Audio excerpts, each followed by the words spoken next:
What kind of idiots actually pay him? Dad mocked my career. But what I did next left him humbled. The words echoed in my mind, sharp and cutting, like shards of glass slicing through the fragile fabric of my confidence. Sitting at the dinner table, I stared down at my plate, feeling the heat rise to my cheeks as his laughter reverberated around the room.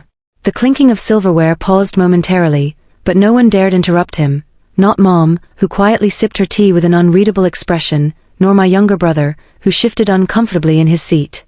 It was just me, caught under the weight of his disdain, trying desperately not to let it show how much his words stung.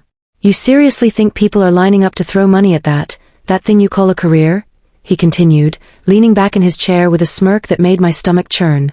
His voice dripped with mockery, each syllable laced with condescension.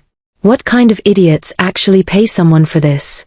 You're wasting your time, and hours. I clenched my fists beneath the table, nails digging into my palms, forcing myself to stay calm. This wasn't the first time he'd ridiculed my choices, but tonight felt different. Maybe it was because I had finally started gaining traction after months, no years, of relentless effort.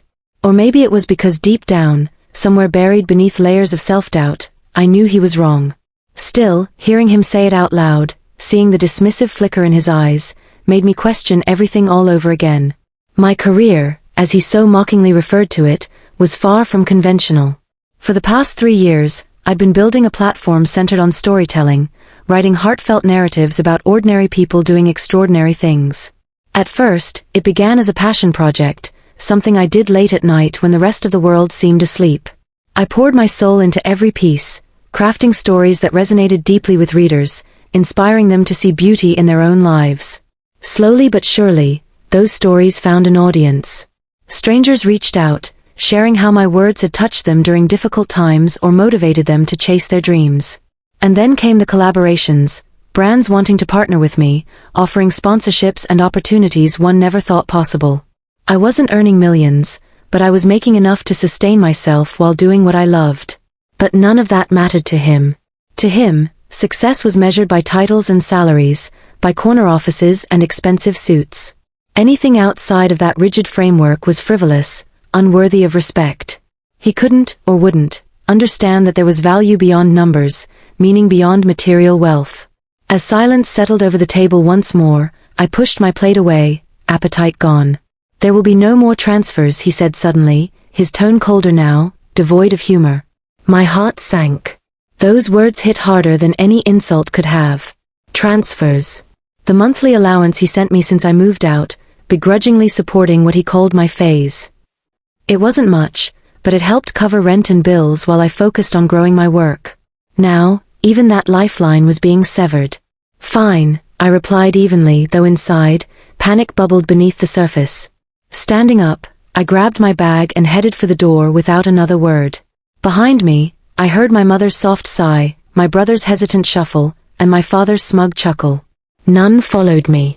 The cool night air hit my face as I stepped outside, grounding me slightly. Tears pricked the corners of my eyes, but I blinked them away. Crying wouldn't solve anything. Neither would wallowing in anger or self-pity. If anything, his cruelty only fueled my resolve. I'd prove him wrong, not for him but for myself.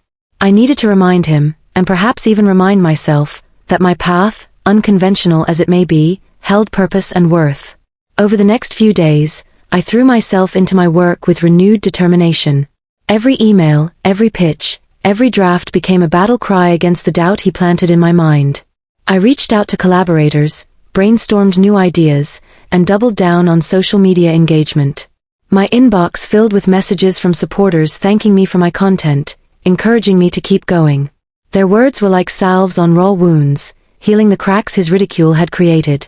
One message, in particular, stood out among the rest. It was from a woman named Clara, whose story I had shared months ago. She wrote about how she had lost her job due to illness and struggled to find hope until she stumbled upon my posts. Inspired by the resilience of others I highlighted, she decided to start a small business selling handmade crafts online. Not only did it bring her financial stability, but it also gave her a sense of purpose she hadn't felt in years. Reading her email, I realized the ripple effect of my work extended far beyond what I could see. These weren't just stories, They were lifelines for some, sparks igniting change in ways I couldn't have imagined. Encouraged by Clara's note, I decided to take things further. I wanted to create something tangible, something that would leave a lasting impact. An idea began forming in my mind, a community initiative aimed at empowering individuals to share their own stories.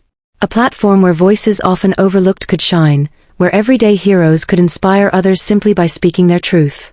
I envisioned workshops, mentorship programs, and collaborative projects that would amplify marginalized perspectives and foster connection.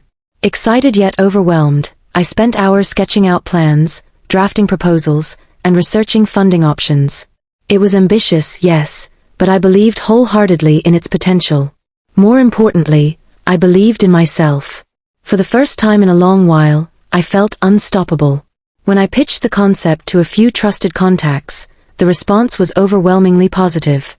One influencer agreed to promote the initiative on her channels, while another offered to host a fundraising event. Local businesses expressed interest in sponsoring workshops, and volunteers signed up to help organize events. Momentum built quickly, faster than I anticipated, and soon, I found myself coordinating logistics, securing venues, and finalizing details. Amidst the whirlwind of activity, however, doubts crept in. Could I pull this off? Would it live up to expectations? What if it failed spectacularly? Each worry gnawed at me, threatening to derail progress. Yet whenever fear threatened to consume me, I remembered Clara's email, the countless testimonials flooding my inbox, and the faces of those whose lives had been touched by my work. They deserved better than hesitation, they deserved action. Weeks turned into months, and before I knew it, launch day arrived. Nerves jangled as I stood backstage, watching attendees file into the packed auditorium. The energy in the room buzzed with anticipation, a mix of excitement and curiosity. As I prepared to step onto the stage, memories of my father's mocking laughter flashed through my mind. Instead of letting it paralyze me, I used it as fuel. This moment wasn't about him, it was about everyone else. About proving that stories have power, that vulnerability breeds strength, and that chasing your passion can lead to profound change.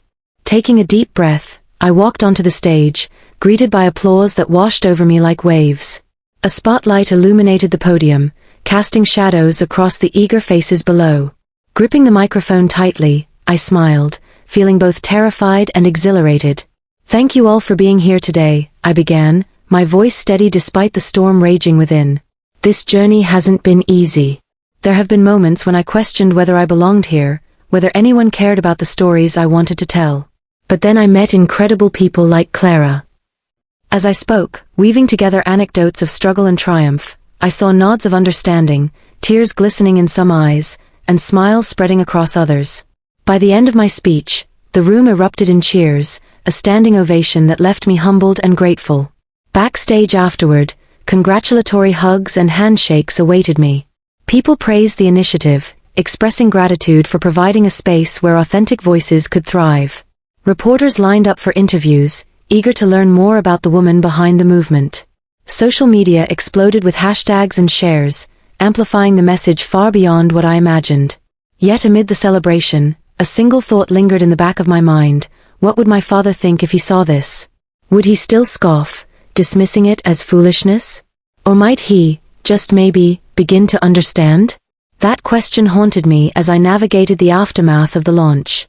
Success brought challenges I hadn't anticipated, managing partnerships, addressing criticism, balancing creativity with practicality. Late nights blurred into early mornings, exhaustion mingling with exhilaration. Through it all, I held on to the belief that this was bigger than me, that every obstacle overcome paved the way for greater impact. Then came the letter. Handwritten, tucked inside a plain white envelope, it arrived unexpectedly one afternoon. My name scrawled across the front in familiar handwriting stopped me cold. Heart pounding, I tore it open, bracing myself for whatever lay inside. The letter was short, barely 3 paragraphs, but each word carried the weight of years unspoken. My father's handwriting, usually so bold and authoritative, looked hesitant, almost shaky. It began without preamble. "I don't know where to start, so I'll just say it, I'm sorry. Watching you speak at that event on television last night, hearing your voice steady and strong, seeing how many people showed up to support what you've built, it made me realize how wrong I've been. Not just about your career, but about who you are as a person. My hands trembled as I read the words over and over, trying to reconcile them with the man I knew. This wasn't the same person who had mocked me at the dinner table, who dismissed my dreams as frivolous pursuits. Yet here he was, admitting fault in a way I never thought possible. He went on, "I've always believed success should look a certain way, money, titles, power. I convinced myself that anything outside of that was failure. But what you've done, it's bigger than any promotion or paycheck. You've created something meaningful, something that touches lives. And I can't help but feel proud of you, even if I haven't shown it before." By the time I reached the final paragraph, tears blurred my vision. If there's still room for me in your life, I'd like to try again. To listen, to learn, to understand. Maybe one day you'll forgive me for being such a stubborn fool. Until then, know that I see you now, and I couldn't be prouder. I sat there for a long time, staring at the page, letting the emotions crash over me like waves. Anger, relief, sadness, hope, they all swirled together, leaving me dizzy. Part of me wanted to crumple the letter and throw it away, to let him stew in the rejection he'd sown. Another part, the part that remembered the rare moments of kindness from my childhood, ached to believe him, to give him a chance to make things right. But forgiveness wasn't something I could offer lightly, not after everything. So instead of responding immediately, I tucked the letter into a drawer and returned to the whirlwind of my life. The initiative was gaining traction faster than I'd anticipated, drawing attention from media outlets, community leaders, and even potential investors. Every day brought new challenges and opportunities, keeping me too busy to dwell on the letter, or my father's apology. Still, his words lingered in the corners of my mind, surfacing when I least expected. During late-night editing sessions, while scrolling through messages from supporters, or when standing on stage sharing someone else's story, I found myself wondering, could he really change? Was it worth risking more hurt to find out? A few weeks later, an email arrived from an address I didn't recognize. Curious, I opened it, only to find a link to a video titled "Stories That Matter, A Father Reflects." My pulse quickened as I clicked play. On the screen appeared my father, seated in a modest office chair, looking older than I remembered. His hair was grayer, his face lined with worry, or perhaps regret, but his eyes were steady as he spoke directly to the camera. "I'm not used to talking about my feelings," he began, his voice gruff but sincere. "But recently, I've come to realize that silence isn't strength, it's cowardice. For years, I pushed my daughter away because she chose a path I didn't understand. I told her she was wasting her time, that no one would care about what she had to say. Turns out, I was the one wasting time, wasting chances to support her, to celebrate her, to be proud of the incredible work she's doing." He paused, swallowing hard, and for a moment, I saw the vulnerability beneath his tough exterior. What she's built, a platform that gives voice to the voiceless, that inspires people to see the best in themselves and others, that's real success. It's brave, it's compassionate, and it's exactly what the world needs more of. If anyone deserves recognition, it's her. As the video ended, I sat frozen, unsure whether to laugh or cry. Sharing his thoughts publicly must have cost him dearly. Pride was his armor, and he'd willingly stripped it away. Whether it was genuine remorse or a desperate attempt to win me back, I couldn't tell. All I knew was that his actions demanded a response, and I wasn't ready to give one. Instead, I threw myself even deeper into my work, using the momentum of the initiative to push boundaries I hadn't considered before. We launched a podcast series featuring stories from marginalized communities, partnered with schools to teach students the art of storytelling, and hosted live events that brought people together in ways I hadn't imagined. Each success felt like a victory not just for me, but for everyone who believed in the power of connection.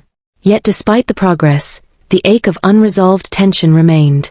I couldn't ignore the fact that my father had taken steps toward reconciliation, steps I hadn't asked for, but which nonetheless shifted the ground beneath us. Did I owe him anything? Forgiveness? Understanding? Or was it enough to simply acknowledge his effort and move forward without him? One evening, after a particularly exhausting day, I decided to revisit the letter. Pulling it from the drawer, I reread his words, searching for clues about the man behind them. What struck me this time wasn't the apology itself, but the raw honesty woven throughout. He hadn't sugarcoated his mistakes or tried to justify his behavior. Instead, he'd laid bare his flaws, owning them in a way that felt achingly human. And maybe that's what made the difference. For all his faults, My father was still my father, a flawed, complicated man who had spent decades building walls around himself. Walls I now realized weren't meant to keep me out, but to protect himself from the pain of vulnerability. With trembling hands, I picked up my phone and dialed his number. It rang twice before he answered, his voice cautious, almost hesitant. "Hello?" "Dad," I said, my throat tight. "It's me." There was a pause, followed by a sharp intake of breath. "I didn't think you'd call." "I didn't think I would either," I admitted, gripping the edge of the table for support. "But I watched your video. And I read your letter." Another pause, longer this time. When he finally spoke, his voice cracked slightly. "I meant every word." "I know," I whispered, blinking back tears. "That's why I called." We talked for nearly an hour, tentatively navigating the fragile terrain between us. He asked questions about my work, genuinely curious about the projects I'd poured my heart into. I shared stories of the people I'd met, the lives I'd touched, and the lessons I'd learned along the way. Slowly, haltingly, the barriers between us began to crumble. When we hung up, I felt lighter somehow, as though a weight I hadn't fully acknowledged had been lifted. Reconciliation wasn't a switch you flipped overnight, it was a process, messy and imperfect. But for the first time in years, I allowed myself to hope that healing was possible. In the weeks that followed, our relationship evolved in small, significant ways. He attended one of my events, sitting quietly in the back row, his presence both comforting and surreal. Afterward, he approached me, his expression soft but uncertain. "You're amazing," he said simply, his voice thick with emotion. "I'm so sorry I ever doubted you." For a moment, I didn't know what to say. Then, surprising even myself, I reached out and hugged him. It was awkward and stiff at first, but then his arms tightened around me, holding me as though afraid I might slip away again. "I'm not saying we're okay yet," I murmured against his shoulder.